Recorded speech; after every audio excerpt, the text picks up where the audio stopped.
space, the space that I've always dreamed of having to teach from.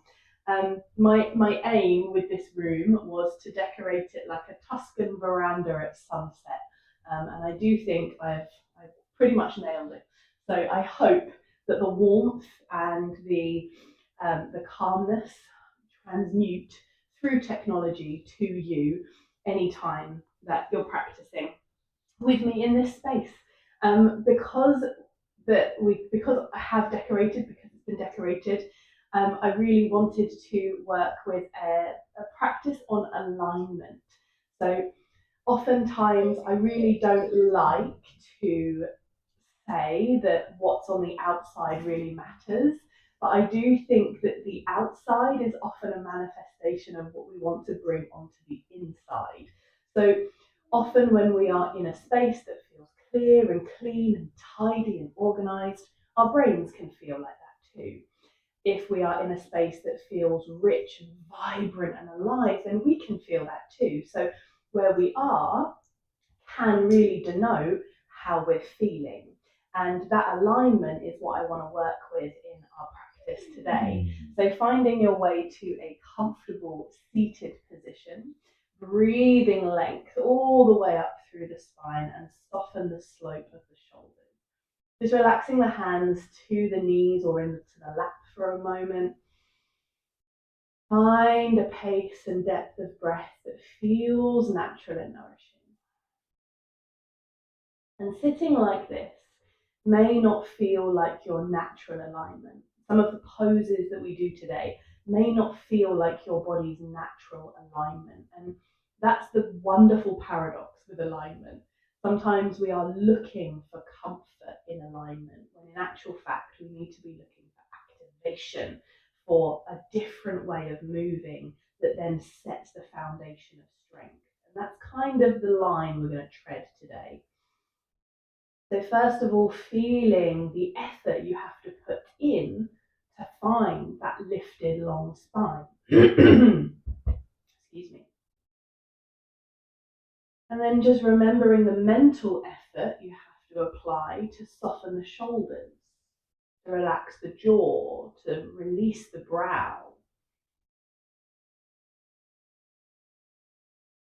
And then just beginning to move your head in any way that feels comfortable. Allowing a sway, a tilt, a circle, a twist, a lift, whatever feels right. Massaging into those muscles around the neck, the shoulders, the head. The minute my head starts moving, my shoulders want to move as well. Allowing them to move with you. Circling them together or independently. Circling them in both directions. And again, like a natural knock-on effect, my spine is then itching to move. So use the inhale to open the heart and lift the head. And then scooping the spine back to drop the chin to the chest. And just feeling those two flows, those two curves of the spine, and every moment in between. Breathing into that space to help you lift, to help you bow. Spine really is the center of our inner alignment. So using that spine to lift, and then just doing a few rib circles, just a couple in each direction, just to get into the lower back, even into the hips, just softening that awareness, like a little helter-skelter, and then scooping around in the opposite direction.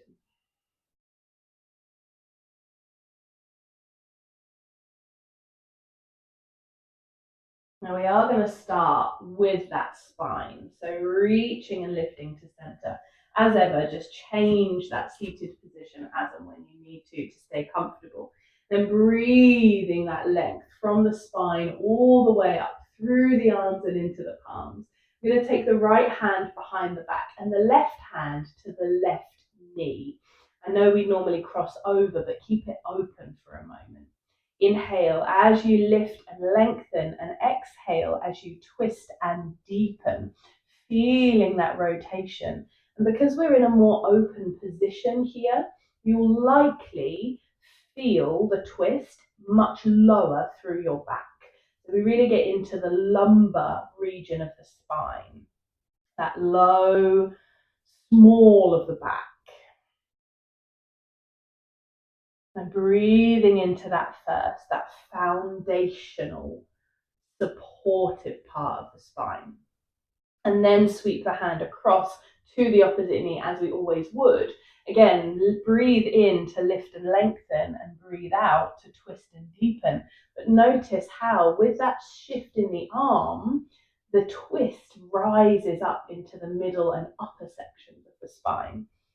So that twist is able to go a little bit further, a little bit deeper. Just notice how that feels. Even if it's simply your awareness. And as you inhale, take that hand from the floor behind you and extend it all the way up towards the sky, looking towards your left knee as you exhale, lean over into your side body stretch. And this isn't about how low you can go. Instead, really think about how deeply you can breathe into this right side body, the lung, the ribs, the waist, even down into the hip. Breathing into that base, and then taking that top hand down and across. Bring the spine to center and bow forwards. And here, again, doesn't matter how far you go, as long as you can breathe into the back of your body. Again, the lungs, the ribs, all flaring, expanding, lifting, widening with your inhale. Softening, releasing, reconnecting as you exhale. Inhale, as you roll and rise up, keep the arms crossed, elbows as close together as they can be. And then bring the backs of the hands together. And this is like a really slow butterfly wing beat. Inhaling to squeeze, bring the backs of the hands towards each other. And exhale as those hands relax down. So really getting into the upper back and the shoulders. And then sweep and open those arms all the way out to the side. Squeeze your shoulder blades together behind you and imagine you are pushing something down to the floor. So really big buttons, just really pushing down and down and down. Almost like you want to hover your bum off the floor. Again, feel free to shift and change that seated position before we go to the other side. Left hand behind, right hand to the right knee. Inhale as you lift, exhale to twist, but feel that twist very much rooted in the base of your spine. The lumbar region of the spine is where our vertebral discs are at their biggest and thickest. And it's where our kind of spinal suspension lives. You know, like when a car goes over a hump, it has that suspension that softens the blow on the landing. We have that too, it's just in our lower spine. So really feeling into that and then allowing it to creep higher as that right hand sweeps across to the opposite knee. And again, it might just simply be your awareness that rises up through the spine. You might not physically go further, but that's rarely ever the point. So feeling that twist rising all the way up from that base of the spine to the crown of the head. And then sweeping that back arm from the ground all the way up to the sky. Keep that nice twist in the body and then lean over and down towards that right knee as you look at it. Again, don't worry about how far you can go. Instead, let your awareness be on how deeply you can breathe into this left side. Notice the tension in your right fingertips. See if you can soften it a bit. And then bring that top hand across and down. Bring the spine to center and bow all the way over. You may find you go a little bit further over here. That's okay, that's fine, but it's not necessary. Still breathing into the back of the body. Inhale as you rise, arms crossed, elbows close. Beat those butterfly wings slowly. Backs of the hands in together and down. Really feeling into that shoulder, specifically the left one because it's on top, but also into the back. And as those arms slide apart, squeeze those shoulder blades together, extending those arms out to the side. Again, imagine you're pushing something down to the floor, but also look dead straight forwards and wiggle your thumbs, and you should be able to see them in your peripheral vision. So as humans, we are overachievers and we let those arms go out and like, oh my God, Lauren said take your arms out. But keep those thumbs in your periphery. Inhale, circle the arms all the way up over the head as you inhale, and exhale, sigh, let the hands drop into the lap. When you're ready, sweep the feet round to the same side and come up into tabletop position. So planting through those palms. I know this is a simple pose, but as we're focusing on alignment, let's refresh. Your wrists are underneath your shoulders. Your elbows are in a slight bend. Have your middle fingers pointing up towards the top of your mat and your thumbs almost pointing towards each other. There's a slight lift in your lower belly as your knees anchor underneath your hips and the tops of your feet relax onto your mat. And from here, we flow into our cat-cow, opening the heart to lift the head with the inhale, curving the spine, squeezing the chin to the chest with your exhale, and flowing through that another couple of times. And see if you can push the very base of your finger pads down. We don't often think about this part of the hand, but honestly, that part of the hand is kind of my savior in poses where I am bearing weight onto my hands. The more we push that part of the hand down, the more we can feel the weight being redistributed out of the wrists. So really feeling that part of the hand coming down. And then finding that nice long neutral spine once again, and just bring that slight hug into your lower belly. We're going to tuck the toes, reach the hips all the way back towards the heels. And first and foremost, feel that lovely stretch across the soles of your feet. But then equally push into your palms and your feet to slowly lift and unfurl, rising into downward facing dog. And as always with our first down dog, move in any way that makes you feel comfortable. Feet and knees staying about hip distance. Hips may be swaying, walk through the legs, shake through the head.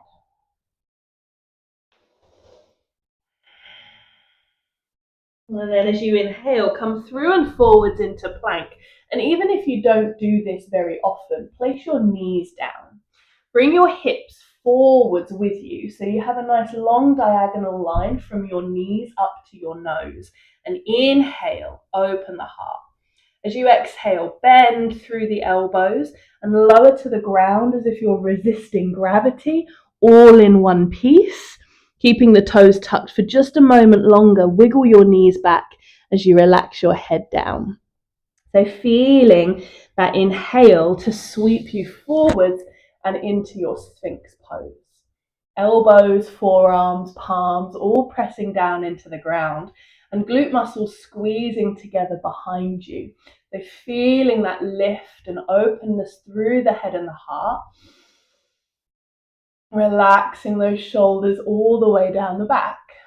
We feel this wonderful polarity, real strength through the back of the body, real openness through the front half.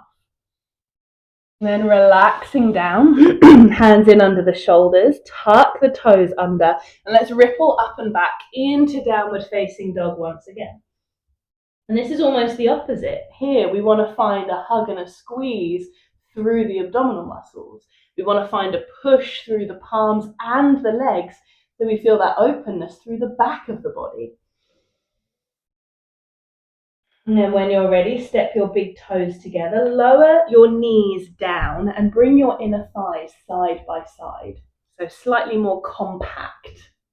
As you inhale, Sweep your left foot up and back behind you. And you're looking for roughly 90 degrees in this leg, so toes pointing to the ceiling. The front of your pelvis is parallel to the ground here. So all you've done is lifted that leg up. Now, there's a little wonderful alignment. You're going to open your left hip up to the side and you're going to turn your pelvis to the side of the room. So as you turn, that pelvis opens and the foot topples. Then the pelvis closes and the toes come back up. So you're literally not moving the leg, you are moving the hip and the pelvis.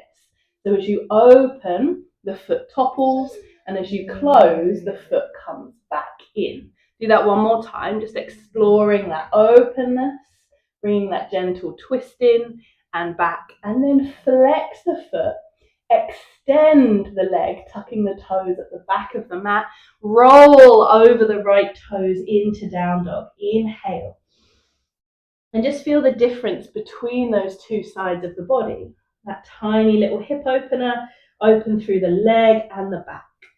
Coming forwards into plank again, knees down. Let's focus all our attention on our alignment, not trying to push. Lower with grace, with resistance. Soften. Again, wiggle those knees back as you relax the toes, and as you inhale, roll the shoulders back, lifting just the head and the heart off the ground. Baby cobra. And then exhaling as you come down, tucking the toes, lifting all the way up and back into downward facing dog. And just finding a little more stillness, a little more steadiness. A little hug through the fronts of the rib cage. And then stepping those big toes together, lower the knees, thighs side by side. And we're going to lift the other leg. So sweeping that right foot up to the sky. Again, about 90-degree angle in that back leg. And then when you're ready, open up through that right hip. Turn the pelvis to the side. And the leg does not move. Then turning that pelvis back to parallel and the toes reaching up towards the sky. We're going to do that 2 more times. So turning and opening. And then relaxing that pelvis and hip back. And it is literally movement from the hip down and back. And extending that leg, tucking the toes under, rolling over the left toes back into downward facing dog. Finding that nice long lift through the spine and really push the floor away. And stepping the big toes together, lower and widen the knees down to the edges of the mat. And take a moment to soften the hips back and bow into Balasana. Heart and head releasing down to the ground. Again, breathing into the back. Also take a moment to rest your hands and your wrists, your fingers. Remember that the goal in child's pose isn't to get the head on the floor, but instead to relax your lower back. There is always going to be a gap between my butt cheeks and my heels in this pose, but I can still relax my back. So that gap can always be there as long as your hips are a little bit more relaxed. As you take a deep breath in, rise all the way up, bring those knees in, tuck those toes under, and lift into downward facing dog.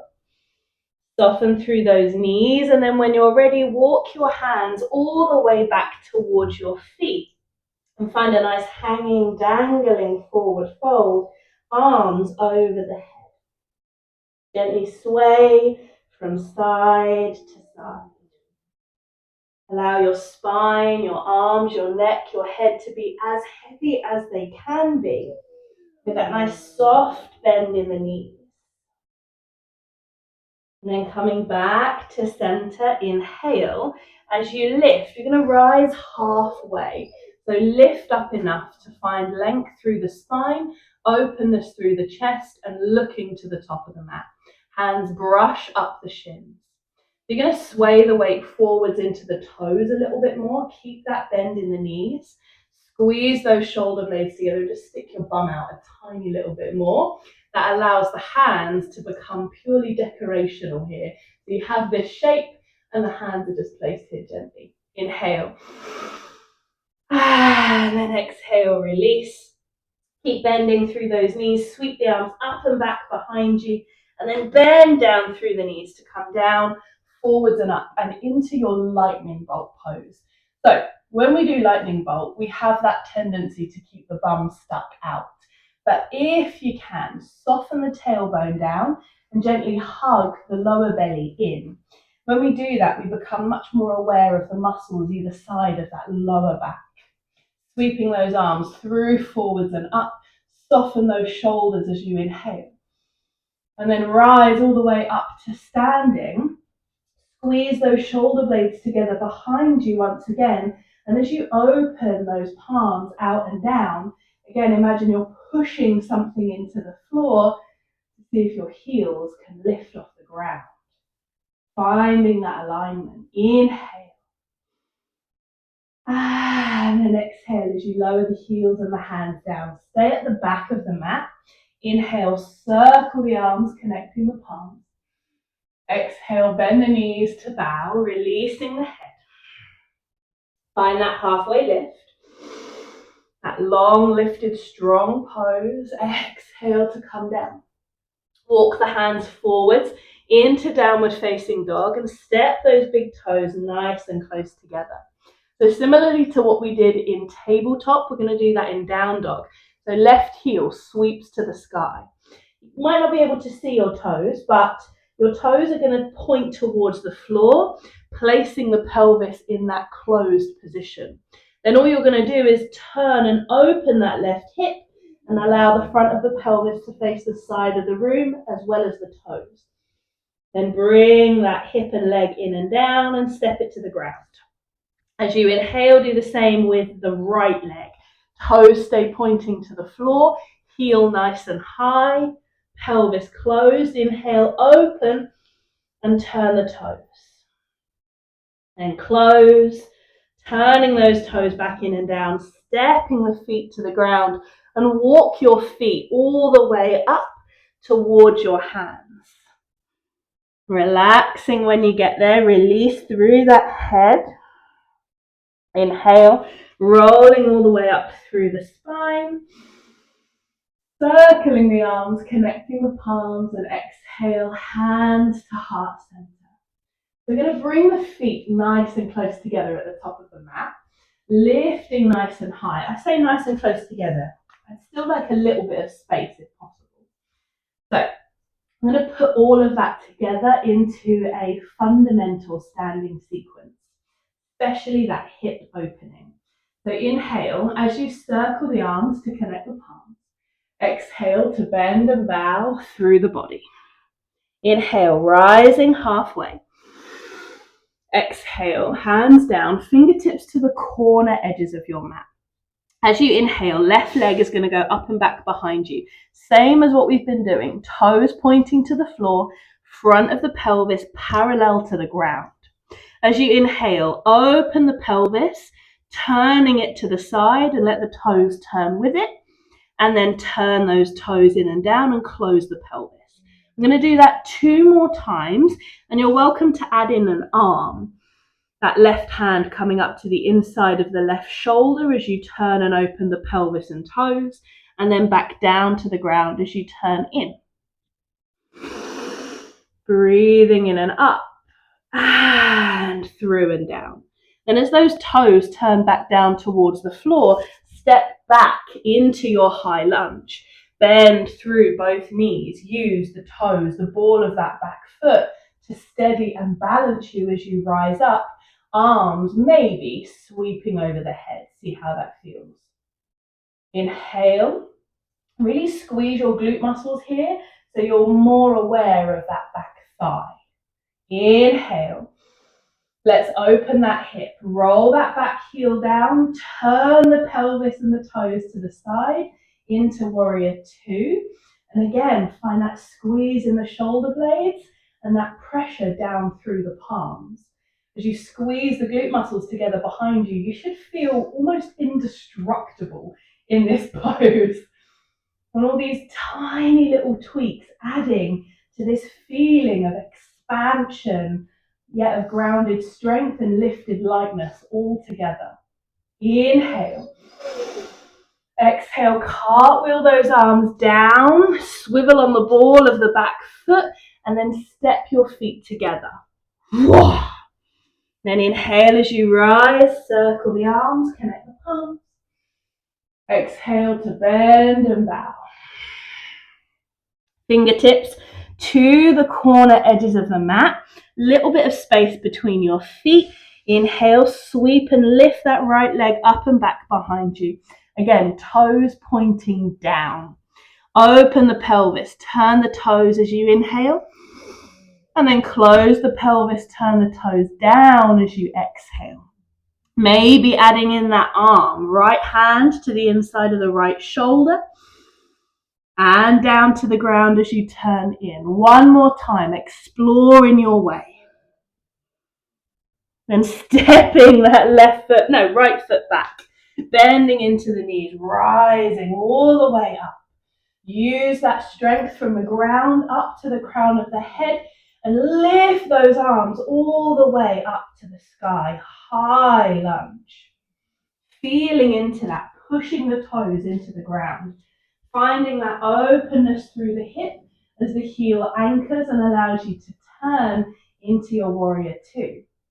Shoulder blades squeezed, pressure down through those palms, glute muscles squeezing together. Feel indestructible.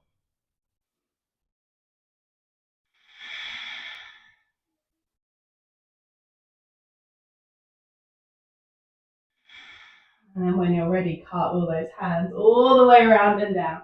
Swivel onto the ball of that back foot and step the feet together.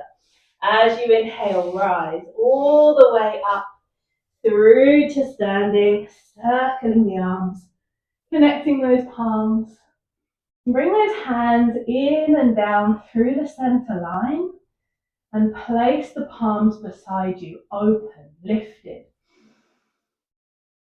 Now this is Tadasana, and this is, by practicing this pose, I hope that this becomes your default alignment. When we say alignment, we can often think of it as a synonym for posture, which it is, but we also want to feel the sensations of the alignment. So we're going to put that to the test. Feet shoulder or hip distance apart, don't mind. And as you breathe in, lift all of your toes up off of the mat. Spread them as wide as you can and then place them down as individually as you can without getting frustrated. And then feel a squeeze of the muscles around the knees. Squeeze the glute muscles together behind you. Find a small lift through the lower belly. Allow your shoulders to soften as you squeeze the shoulder blades together behind you. And then finally, allow your chin to ever so slightly drop down and back. So you want to bring the back of your head up and back. And you should hopefully feel these muscles either side of your spine in your neck, lifting and simultaneously strengthening. And feeling that lift in, up and back. And notice how with those small tweaks, how with those tiny adjustments and realignments, you don't just feel taller, you feel light, lifted, while simultaneously feeling grounded and steady. You feel spacious, you feel the flow of breath. You can feel the warmth in all of those pockets of the body that are activating. And this is the power of physical alignment. This is the power of being able to truly utilize every part of yourself to feel the capacity that you have. And breathing into that.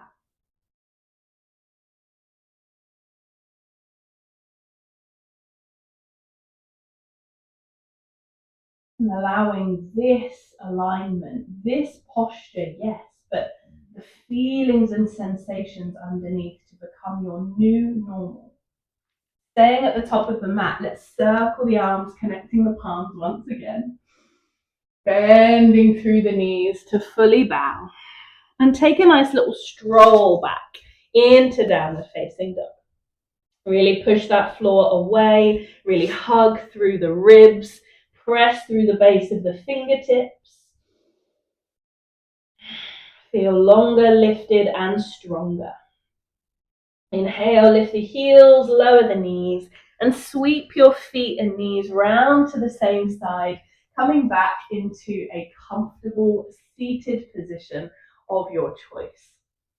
So alignment, of course, is about physicality, but it's also about so much more. We can mentally align ourselves. We can align ourselves with the breath, with values, with qualities. So as you have a little wiggle and a fidget, come into your seated position, and we're going to practice a mudra. So you're going to place the back of your right fingertips on top of your left and have them in a place where they feel comfortable, but you can also bring the tips of your thumb pads together. I like to imagine I'm holding a cup of something warm and then I've just relaxed it down into my lap. So you make this nice little loop with your palms. This is called Dhyana Mudra. Dhyana means meditation, and it's a nice, simple anchoring mudra. So as it relaxes down into your lap, breathe that length up through the spine and soften the slope of the shoulders. Chin nice and parallel to the floor. And what happens when we practice mudra is we allow the hands to calm. The hands are an extension of language. And I think this is really well encapsulated by Italian people because hand gestures are about 20% of their language. And hands really, really fully allow us to express.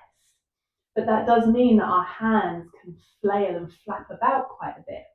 And in the same way that the room we're in can sometimes have a reaction to how we're feeling on the inside, if our hands are flapping and flailing around all over, then our brains might also follow suit. So the idea with Hasta Mudras, hand gestures, is that we bring our hands into calm, relaxed positions that act as an anchor for our awareness. So as you close the eyes and as you allow your awareness to drop into your hands, feel that stillness. Feel that quality of softness and breathe into it. Allow your mind to slowly come around to the idea of calming and allow your heart to do the same.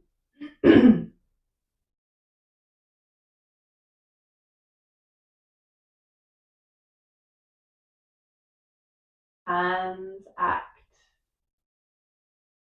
as tools for the heart. What the heart yearns for, the hands reach for.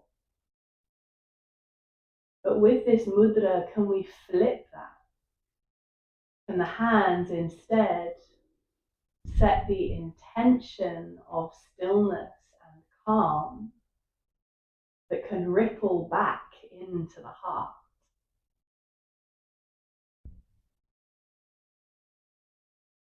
Allow that to be your focus for the next couple of minutes.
Taking a deep breath in and letting your hands just gently separate from the mudra.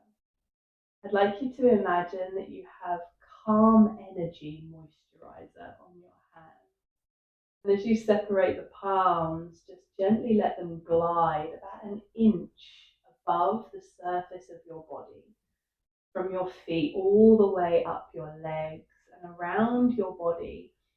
I'd like you to rub that calm energy moisturizer into the space that immediately surrounds you. Think about your head, your arms, your body, your legs, your back. Really just rubbing in that calm energy moisturizer.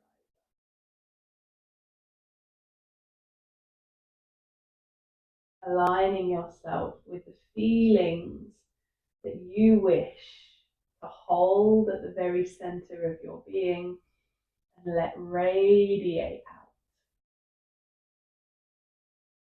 And once you feel like you have rubbed in that energy moisturizer sufficiently, inhale to circle the arms, connecting the palms, and exhale to hug the hands to heart center, bowing to yourself. For this new beginning, this new year, this new room, I'd like to close our practice with a mantra to Ganesha. Ganesha is the one that we honor first in yoga. He is the remover of obstacles. And while he's not just going to jet hose your obstacles off of your path, he will allow you to see those obstacles in a slightly different way. After all, you could climb up onto an obstacle and get a much better view if you wanted to. So at this new beginning, at this threshold, I chant to Ganesha for you. May your obstacles be removed or excellent viewpoints throughout 2026. He Ram Brahmahisha Putra Samasta Vigno Gavinasha Daksha Mangalya Puja Pratama Pradhana Graharna Puja Bhagavan Namaste. Om Shanti. Thank you so very much. Lush.